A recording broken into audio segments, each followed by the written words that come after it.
Hello and welcome back. AI part 2 video में आपका फिर से स्वागत है। बहुत बहुत बहुत इंपॉर्टेंट वीडियो होने वाली है। अगर आपको पीछे नहीं छूटना ना इस AI की भागती हुई दुनिया से, तो जरूर वीडियो एंड तक देख लेना और बने रहना इस वीडियो में। क्या आप भी वही हैं जो डर रहा है इस AI के आने से? क्या आपको भी जॉब के खतरे लग रहे हैं, जॉब जाने का डर लग रहा है? क्या आपको भी अभी तक प्रैक्टिकली ये समझ नहीं आया कि AI की दुनिया में एग्जैक्टली क्या चल रहा है, कैसे डिजिटल इंडस्ट्री में ये यूज़ हो रहा है, कैसे प्रैक्टिकली कैसे लोग बोले जा रहे हैं, कंपनीज बोली जा रही हैं कि हम यूज़ कर रहे हैं, क्या एग्जैक्टली यूज़ कर रहे हैं, किस तरीके से यूज़ कर रहे हैं। कुछ नया सीखना चाहते हो ना तो इस वीडियो को देख लेना। और अगर सीखना क्या नहीं चाहते, सीखना ही पड़ेगा, वरना जॉब्स तो आपकी जाएंगी। ये रियलिटी है। अगर आप रियलिटी नहीं देख रहे तो आपको फिर कोई नहीं बचा सकता। आपको रियलिटी देखनी होगी, आपको ये टूल्स सीखने होंगे, वरना आप पीछे रह जाएंगे। तो इस वीडियो में देख लो, सारे टूल्स बता रहा हूँ, मेन क्या चल रहे हैं इंडस्ट्री में।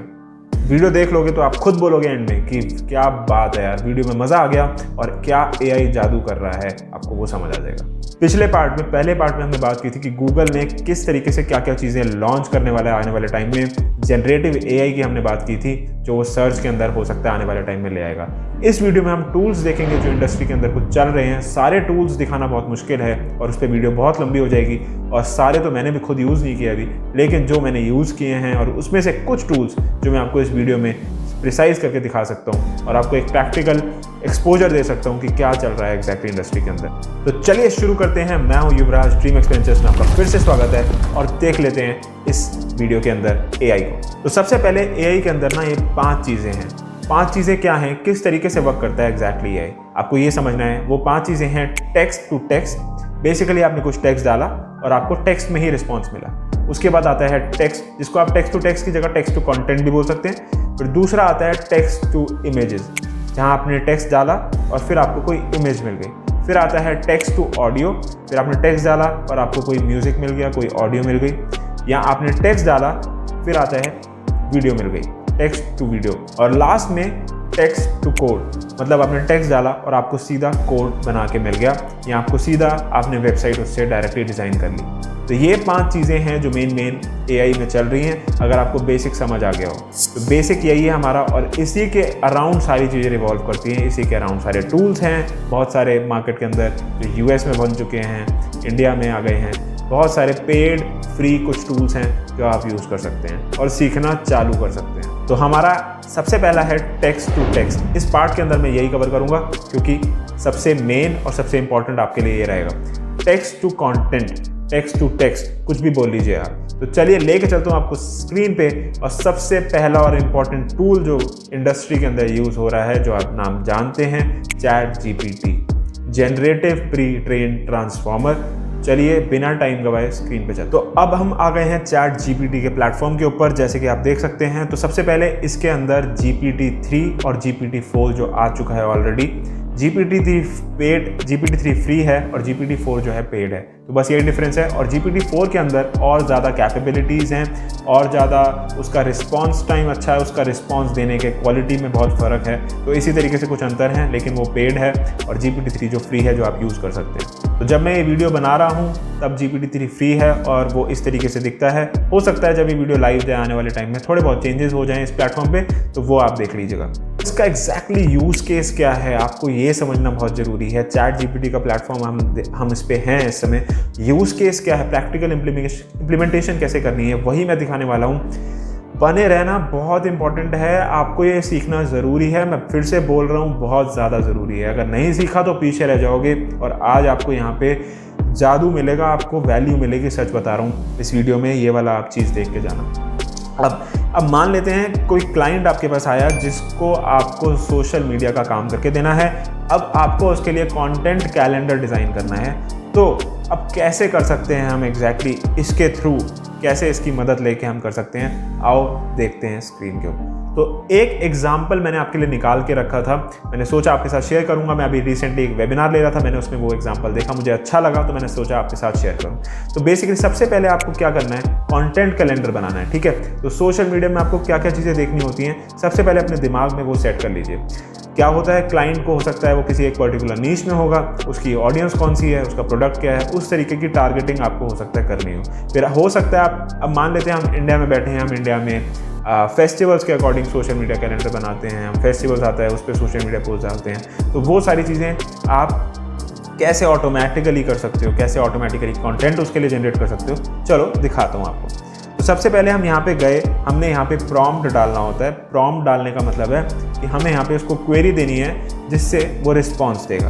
तो सबसे पहले मैंने यहाँ डाला list all festivals and holidays in India, ठीक है। अब ये हमने डाला है। अब यहाँ पे इसने लिस्ट करने शुरू कर दिए हैं फेस्टिवल्स, ठीक है। ये आपको एक लिस्ट बना के दे देगा। लेकिन अब आपको ये समझना है कि ये लिस्ट आपके कैसे काम में आ सकती है। अब यहाँ पे आपको फेस्टिवल्स तो पता लग गया, लेकिन क्या काम किया एग्जैक्टली है, हमने क्यों डाला है, चलो दिखाता हूँ आपको। अब यहाँ पे हम एक और प्रॉम्प्ट डालेंगे कि can you make this in tabular format, ठीक है। हम चाहते हैं कि एक टेबल बन जाए हमारी, and add another column for Facebook post ideas and another, अब हम कह रहे हैं एक और कॉलम फॉर विद कैप्शंस।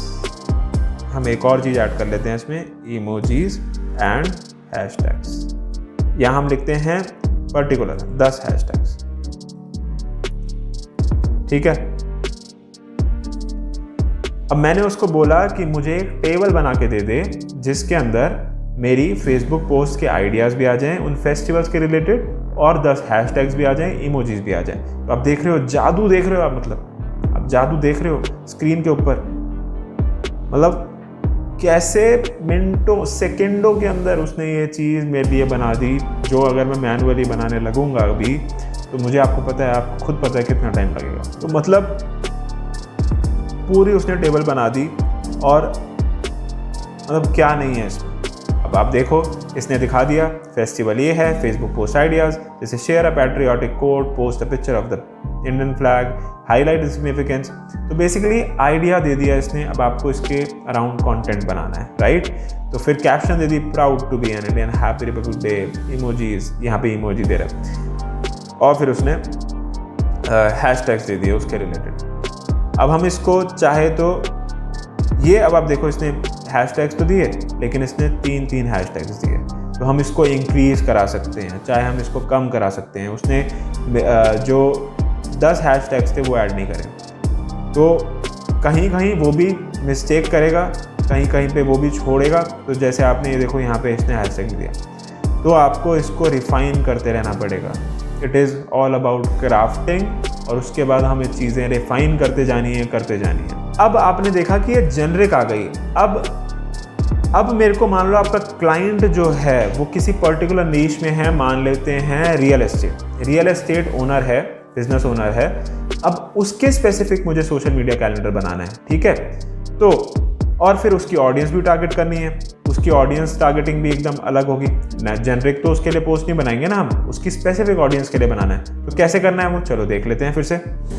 अब मैं इसको बोलूँगा, can you rephrase this tabular format for a real estate business owner who is located in Delhi and target audience भी हम बता देते हैं उसको क्या है। टारगेट ऑडियंस मान लेते हैं कि टारगेट ऑडियंस लग्जरी वाली है, लग्जरी जिसे पसंद है, तो लग्जरी सीकर।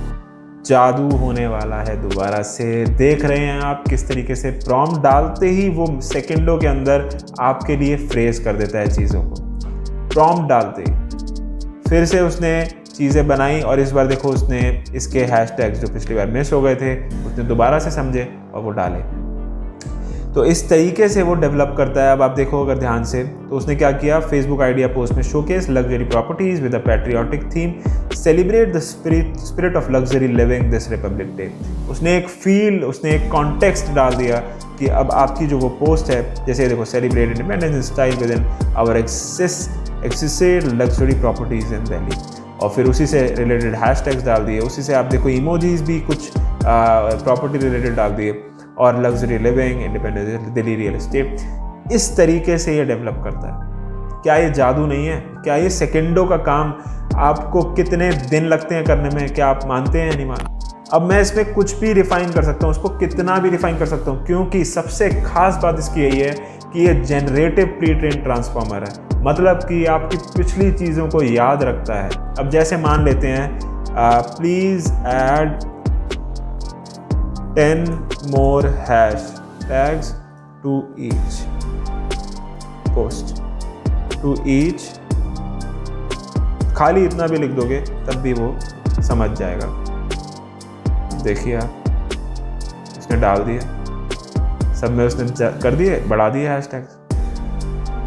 मतलब आप कितना भी रिफाइन कर सकते हो बेसिकली इसको। अब रिफाइन करने की बेसिकली इट्स एन आर्ट है प्रॉम्प्ट डालने की, आर्ट है क्या आप उसको क्वेरी दे रहे हो, आर्ट है रिफाइन कैसे करते हो, कितना अच्छे से आप क्यूरेट करते हो। यही आर्ट है बेसिकली टूल को यूज़ करने की। टूल तो सबके पास है पर आर्ट सबके पास नहीं है, और यही बेसिकली स्किल डेवलप करनी है। तो हमने पहले इसमें क्या किया, हमने इसमें इसको स्टार्टिंग में बोला क्राफ्ट करने को। हमने क्राफ्ट किया, क्राफ्ट मतलब कोई चीज़ हमने बनाई, बेस से बनाई। उसके बाद हमने इसको रिफाइन किया, फिर रिफाइन हम करते चले गए, और उसके बाद हमने फिर इसको किया टेस्टिंग करी। तो हमने ये किया है, समझे? तो पहले आपने करी क्राफ्टिंग, फिर आपने करी रिफाइनिंग, फिर आपने करी टेस्टिंग या एक्सपेरिमेंट। गलती क्या करते हैं कुछ लोग, मैंने लिंक्डइन पे देखा है बहुत लोग पोस्ट वगैरह कर रहे हैं, गलती कर रहे हैं कि वो सोच रहे हैं कि एक ही बारी में मैं बस कुछ प्रॉम्प्ट डालूंगा और एक साथ उसको सब कुछ फीड कर दिया मैंने और वो रिजल्ट दे देगा। तो ऑब्वियस ही बात है, वो एक बॉट है, उसको एक बारी में नहीं समझ आएगा। आपको अल्टीमेटली अपने तरीके से उसको क्यूरेट कराना है, उसको रिफाइन करना है। एक बारी में ज़रूरी नहीं है वो प्रॉपर आंसर दे देगा, समझ रहे हो? तो रिफाइनिंग और टेस्टिंग ये नीड है। तो अब आप सोचो आपका दिमाग खुला या नहीं खुला? खुला होगा, मैं पूरी गारंटी से कह रहा हूँ। आपने ये चीज़ देखी है, आज आपको एक प्रैक्टिकल इम्प्लीमेंटेशन करनी समझ आई है, आपको क्या है इसके लिमिट, क्या है इसकी, वो समझ आई है। तो कमेंट करके मेरे को ज़रूर बताना कि आपने ये टूल इस्तेमाल अभी तक किया या नहीं, और किया तो कौन सा प्रॉम्प्ट आपने डाला, किस तरीके से आप प्रैक्टिकली अपना यूज़ कर रहे हो और क्या रिजल्ट्स अचीव कर रहे हो इसके थ्रू। कमेंट करके ज़रूर बताना। अगर वीडियो यहाँ तक अच्छी लगी है ना तो लाइक कर लेना और सब्सक्राइब करके रखो चैनल को यार। और आपको दिख ही रहा है कि कितनी वैल्यूएबल इन्फॉर्मेशन आपके लिए मैं लाया हूँ। चलो, इसी मॉडल के अंदर, टेक्स्ट टू टेक्स्ट के मॉडल के अंदर ही गूगल ने फिर बार्ड निकाला था, BARD। तो गूगल का बार्ड कुछ इस तरीके से दिखता है जैसे कि मेरी स्क्रीन पे आप देख सकते हो। तो यहाँ पे भी अगेन आपको प्रॉम्प्ट डालने की स्पेस मिलती है, आपको ये प्रॉम्प्ट डालोगे उसी से वो रिस्पॉन्स जनरेट करके दे देगा। तो इसी तरीके के ये दो जो हैं, ChatGPT और BARD, ये बहुत पावरफुल टूल्स हैं जो कि जिसे कहते हैं आप बहुत चीज़ें इससे बना सकते हो। पावरफुल टूल्स हैं और इंडस्ट्री में यूज़ हो रहे हैं तगड़े तरीके से। इसके अलावा और भी बहुत सारे टूल्स जैसे copy.ai इस तरीके से दिखता है जो आप जा सकते हो, लेकिन ये पेड टूल्स हैं। अगेन इसकी प्राइसिंग है जो आप मंथली कुछ चार्ज दे के ही ये चलता है, जैसे ये दिखा रहा $36 पर मंथ प्रो के लिए। फिर Jasper.ai है, अगेन ये कुछ टूल्स हैं, अगेन ये भी पेड है, $39 मंथली बिलिंग। तो इस तरीके से कुछ टूल्स आए हैं मार्केट के अंदर, और ऐसे बहुत सारे टूल्स हैं और भी जो अलग अलग जगहों से आते जा रहे हैं और बनते जा रहे हैं। पर ये कुछ मेन टूल्स हैं, copy.ai हो गया, Jasper हो गया, और ChatGPT और गूगल तो सबसे ज़्यादा यूज़ हो ही रहा है। तो ये हैं बेसिकली टेक्स्ट टू कंटेंट, आप जो भी बोल लीजिए, उसके टूल्स। तो होप करता हूँ आज की वीडियो में आपका दिमाग जो है पूरा खुल गया होगा, और ज़रूर ट्राई करेंगे अगर आपने अभी तक नहीं करा है। जरूर ये स्किल्स आप लेंगे, अभी जाके सीखना शुरू करेंगे कि कैसे प्रॉम्प्ट्स डलते हैं, किस तरीके से क्वेरी डाली जाती है। इसकी प्रैक्टिस करेंगे और अपनी स्किल्स को इंप्रूव करेंगे आने वाले टाइम के लिए। और सबको पता है रियलिटी है, सबको ये टूल्स यूज़ करने हैं, और सारी इंडस्ट्री के अंदर सब कंपनीज ये यूज़ करना शुरू कर चुकी हैं बहुत सारी, तो और सारी धीरे धीरे इंप्लीमेंट करना शुरू कर देंगी। बड़ी से लेकर छोटी कंपनी तक सब ये इंप्लीमेंट करेंगे, क्योंकि आपको पता है कि कितने लोगों का काम एक ही जगह से, एक ही टूल से, कितनी कंटेंट भी मिल रहा है आपको, आइडियाज़ भी मिल रहे हैं, आपके टाइम की कितनी सेव हो रहा है, आपका कितना टाइम। तो टाइम जहाँ सेव होता है तो बिजनेस का वहाँ पैसा बचता है। तो आप सोचो कि कितनी वैल्यू है इस टूल्स की जो अब बढ़ती जा रही है। अब होप करता हूँ आपको ये वीडियो अच्छी लगेगी। लाइक कर देना, सब्सक्राइब कर देना। आने वाले पार्ट्स में मेरे साथ बने रहो। आने वाले पार्ट में मैं पक्का टेक्स्ट टू इमेजेस और टेक्स्ट टू ऑडियो के कुछ टूल्स को कवर करने की पूरी कोशिश करूंगा, और जल्दी उसमें वीडियो लेके आऊंगा। तो अच्छी लगी वीडियो तो सब्सक्राइब करो चैनल को। मैं हूँ युवराज, DMX वेंचर्स में। मिलते हैं फिर नेक्स्ट वीडियो में।